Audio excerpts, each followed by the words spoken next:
Assalamu alaikum dear students. I hope you people are doing great. This is your science lecture and I am teacher Fatima Sugra. The topics that we are going to discuss today are the major body parts, जिसमें से हम लोग पढ़ेंगे heart के बारे में, हम लोग स्टमक, मसल्स एंड ब्रेन के बारे में पढ़ चुके हैं। अच्छा, पिछले लेसन में हम लोग जो मेजर बॉडी पार्ट्स जो हम अपना जो टॉपिक था हमने अपने लास्ट लेसन में हमने स्टार्ट कर दिया था, जिसमें से हमने 3 बॉडी पार्ट्स पढ़े थे, जिसमें टीथ के बारे में पढ़ा था, हमने बोन्स के बारे में पढ़ा था, इसके अलावा हम लोगों ने लंग्स के बारे में पढ़ा था। तो आज हम इसी टॉपिक को कंटिन्यू करेंगे और ये बाकी के जो आपके 4 जो मेजर ऑर्गन हैं, जो मेजर बॉडी पार्ट्स हैं, वो हम डिस्कस करेंगे heart, stomach, muscles and brain के बारे में। और आई होप जो हम आज पढ़ेंगे you people will enjoy the lesson. और ये जो टॉपिक हम पढ़ेंगे this topic is from unit 1 characteristics and life processes of organisms. So let's get started. अच्छा, हम लोग हार्ट से स्टार्ट करते हैं। आपको पता है कि हार्ट जो है it's very important organ of your body, क्योंकि क्या करता है इस हार्ट का फंक्शन क्या होता है, इसका क्या काम होता है, इट पंप्स द ब्लड। ये हर टाइम पे ब्लड को पंप कर रहा होता है थ्रू आउट योर बॉडी, पूरी बॉडी में सर्कुलेट करवाता है, ब्लड को पंप करता है पूरी बॉडी में, एंड इट नेवर स्टॉप्स। और ये कभी भी स्टॉप नहीं होता, आपकी बर्थ से लेके आपकी डेथ तक ये हमेशा हर टाइम काम करते रहते हैं। तो it works non stop from our death, from our birth till death. Our heart has 4 parts. हमारे हार्ट के भी 4 पार्ट्स होते हैं। जो 2 पार्ट्स होते हैं उनको एट्रियम बोला जाता है, और जो आपके वाले जो लोअर 2 पार्ट्स होते हैं उनको वेंट्रिकल्स बोला जाता है, atria and ventricles. The blood in our body is continuously circulating. आपकी बॉडी में, पूरी बॉडी में हर टाइम पे ब्लड जो होता है वो सर्कुलेट करता रहता है, क्योंकि आपको मैं बता रही हूँ कि जो हार्ट है वो नॉन स्टॉप काम करता है, हर टाइम पे ब्लड को पंप कर रहा होता है, सर्कुलेट करवा रहा होता है पूरी बॉडी में। तो जो आपका ब्लड होता है, इसलिए कभी भी आप देखो कहीं भी आपका या आपको इंजरी हो तो वहीं से ब्लीडिंग स्टार्ट हो जाती है। क्यों? इसका मतलब ये है अगर यहाँ पे हो या आपके लेग्स पे, फीट पे हो, हर जहाँ पे भी आपकी इंजरी जख्म हो वहाँ से ब्लीडिंग स्टार्ट हो जाती है। इस वजह से, क्योंकि आपकी जो ब्लड जो होता है पूरी बॉडी में सर्कुलेट कर रहा होता है, हर बॉडी जो पार्ट्स होते हैं उनको ब्लड जो होता है, जो हार्ट होता है उनको ब्लड भेज रहा होता है। Okay, the flow of blood keeps us alive. जब तक ब्लड का फ्लो रहता है तब तक हमारी ज़िंदगी होती है, वो हम लोग सर्वाइव कर सकते हैं, ज़िंदा रह सकते हैं। जैसे ब्लड फ्लो करना या हार्ट पंप करना बंद कर देता है तो आपके इंसान की डेथ हो जाती है। तो हार्ट जो होता है it's very important organ in our body. तो जो नेक्स्ट इंपॉर्टेंट ऑर्गन है वो हमारे पास है स्टमक। अब अच्छा, स्टमक के बारे में तो आप सबको पता है कि स्टमक जो होता है हमें फूड डाइजेस्ट करने में हेल्प करता है। तो stomach is a bag like organ. Stomach एक बैग जैसे होता है, जिसे पाउच होता है, बैग होता है, उसकी तरह का एक ऑर्गन होता है। The food we eat goes to the stomach after getting chewed in mouth. जब आप फूड को जब आप खाना खाते हो, बाइट जो होता है टीथ के ज़रिए आप उसको च्यू करते हो पहले, और वो क्या बन जाता है, बॉलस बन जाता है उसका। जो फूड जो होता है जब उसको च्यू करके छोटे छोटे पीसेस में कर देते हो तो फूड का बन जाता है, इसमें स्लाइवा भी मिक्स हो जाता है, तो फूड का बन जाता है बॉलस। तो ये जो आपका फूड होता है, ये बॉलस होता है, वो आपके स्टमक में जाता है। अब स्टमक में क्या करते हैं, स्टमक की जो वॉल्स होती हैं ना, वो मस्कुलर वॉल्स होती हैं जो कि फूड को चर्न करते हैं। चर्न मतलब इस तरह फूड इस तरह स्टमक उसको मिक्स करता है और इसको चर्न करता है, और उसमें जितने भी डाइजेस्टिव एंजाइम्स हैं उसमें ऐड करता है ताकि वो क्या कर सकें, उसके जो डाइजेशन प्रोसेस है उसको फास्ट कर सकें।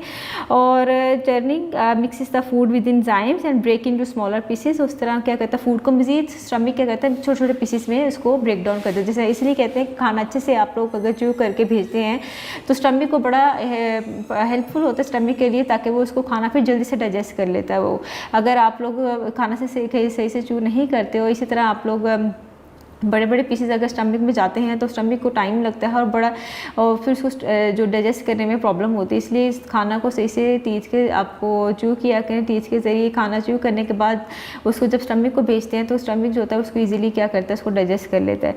Food turns into syrup like material. फिर वो जो फूड जो होता है वो टर्न होता है एक सिरप लाइक मटीरियल में, उसके बाद इंटेस्टाइन्स में जाता है।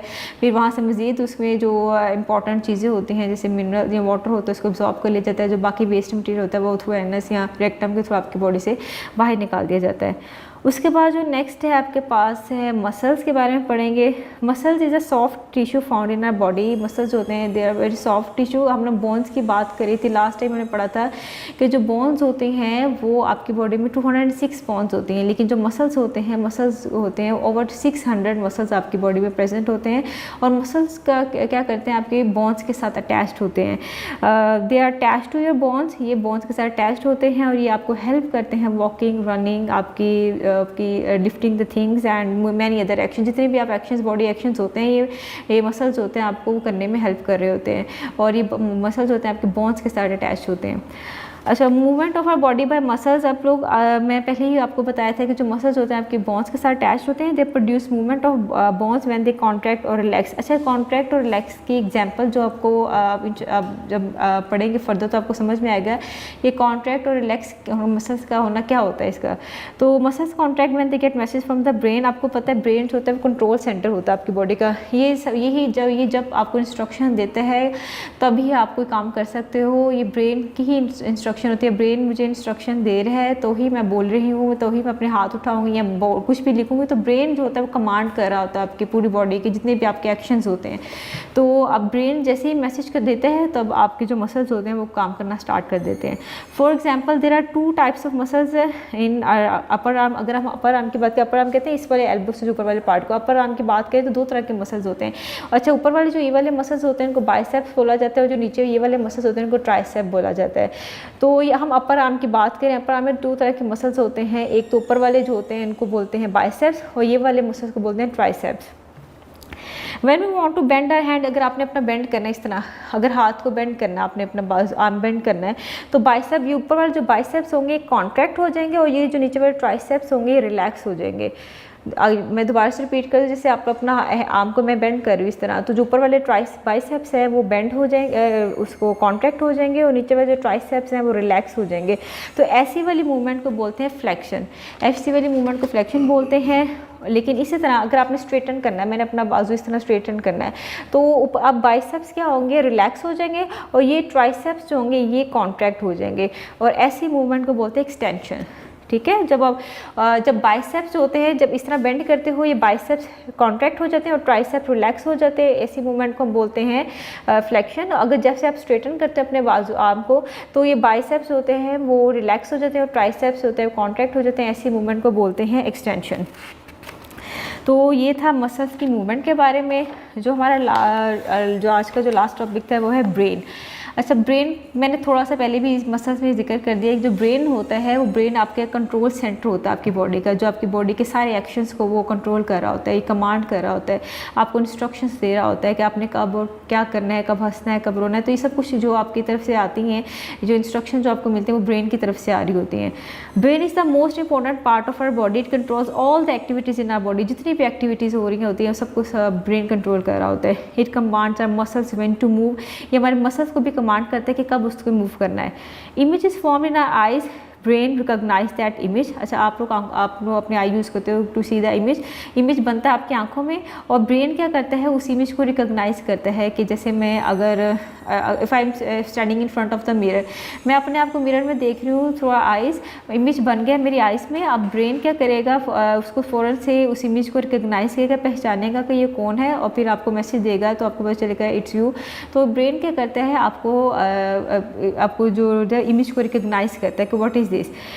Brain eyes ears makes us listen to various sounds, brain differentiate between different sounds. अच्छा, आप लोग अपने कानों के ज़रिए से बहुत सी साउंड्स को सुनते हो, लेकिन जो ब्रेन होता है वो आपको बताता है कि कौन सी साउंड जो है प्लेजेंट साउंड है और कौन सी साउंड अनप्लेजेंट साउंड है। तो ये ब्रेन भी वहाँ पे आपको मैसेज कर रहा होता है। It makes us laugh and cry, आपको हंसने और रोने में हेल्प ब्रेन ही कमांड कर रहा होता है। It helps us in learning, आपको पढ़ने में और लर्न करने में भी ब्रेन ही आपको कमांड कर रहा होता है। It keeps on working when we are sleep, even जब आप सो रहे होते हो तब भी वो काम कर रहा होता है brain. Our brain receives different information from organs such as eyes, skin, ears and nose। मैंने आपको पहले ही बताया कि आइज से भी मैसेज उसको जा रहे होते हैं, ईयर से भी इसको मैसेज जा रहे होते हैं, नोज़ के थ्रू। तो जितने भी बॉडी ऑर्गन्स होते हैं सबको सब ब्रेन को मैसेज सेंड करते हैं। देन ब्रेन क्या करता है, उन मैसेज को रीड करता है और फिर आपको जो होता है वो इंस्ट्रक्शंस देता है। और the brain reads their message and decides how to respond. फिर ब्रेन क्या करता है, उन मैसेज को पढ़ता है और फिर बताता है कि क्या आपने क्या कैसे रिस्पॉन्ड करना है। For example, our eyes send picture of tea and biscuits placed in front of us, यानी अगर आपके सामने कप ऑफ टी या बिस्किट पड़े हुए हैं, आपकी आई ने क्या कर दिया, वो इमेज ले लिया। जैसे आप कैमरे के थ्रू इमेज लेते हो, आपकी आई ने उसको कैप्चर किया और वो जो इमेज उसने सेंड कर दिया ब्रेन को। अब ब्रेन क्या करेगा, इस इमेज को देखेगा, रिकॉग्नाइज करेगा और फिर आपको आपको बताएगा कि आपने क्या करना है, फिर आपको वो बताएगा कि अब आपने क्या करना है, gives direction to hands to pick them, आपके वो हाथों को इंस्ट्रक्शंस देगा कि डायरेक्शन के आपने अब उसको उठाएं, कप ऑफ टी को उठाएं, तब आपका हाथ मूव करेगा, उस कप ऑफ टी को उठाएगा and bring them close to our mouth, फिर वो आपके हैंड को इंस्ट्रक्शन करेगा कि इसको अपने माउथ से करीब लाओ और आप खा लो इसको। तो ये ब्रेन ही सब कुछ कमांड कर रहा होता है।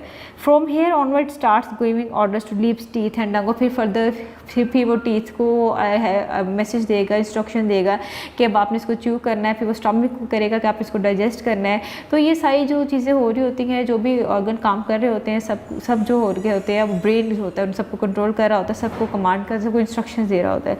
तो यही आज का जो टॉपिक था हमारा यही था, जिसमें हमने मेजर बॉडी पार्ट्स जो हम रह गए थे लास्ट लेसन में, हमने 3 पढ़े थे, आज के लेसन में 4 वाले कवर कर ली, जिसमें ब्रेन पढ़ा, मसल्स हमने पढ़े, हमने उसके बाद पढ़ा स्टमक के बारे में पढ़ा, उसके बाद सबसे पहले हमने हार्ट के बारे में पढ़ा। तो ये 4 ऑर्गन्स हमने आज के लेसन में पढ़ने थे और आई होप जो हमने आज पढ़ा everything is clear to you. So I will see you the next lesson. अल्लाह हाफिज़, टेक केयर।